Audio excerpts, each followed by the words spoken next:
ماں باپ کا رشتہ ان کے معاملات کی خرابی کے باوجود اپنا تقدس برقرار رکھتا ہے۔ ان کی اور اپنی اصلاح کے لیے اللہ تعالیٰ سے دعا کرنی چاہیے اور صبر کرنا چاہیے۔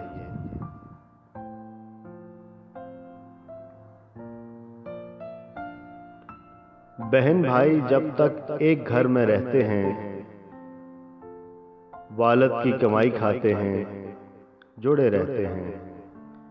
آگے چل کر مقابلہ بہن بھائیوں کو جدا کر دیتا ہے۔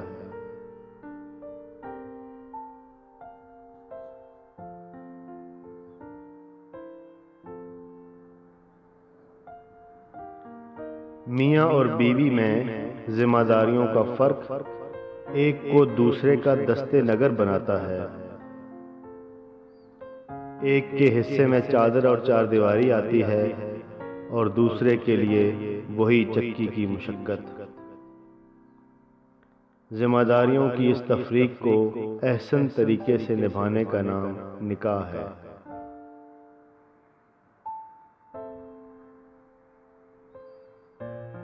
آدمی کا اصل امتحان اولاد ہے، جو اس کے دین اور دنیا کے علم کی زندہ اور مجسم صورت ہے۔ بے اولاد لوگ بد نصیب بھی ہیں اور کسی حد تک خوش نصیب بھی۔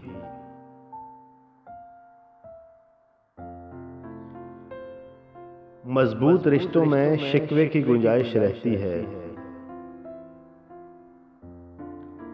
کمزور رشتے شکوہ کرنے سے یا تو ٹوٹ جاتے ہیں یا مزید کمزور ہو جاتے ہیں۔ شکوہ غلطی کی وجہ سے بھی ہو سکتا ہے اور غلط فہمی کی وجہ سے بھی۔ تحمل سے سن کر رفع کر دینا چاہیے۔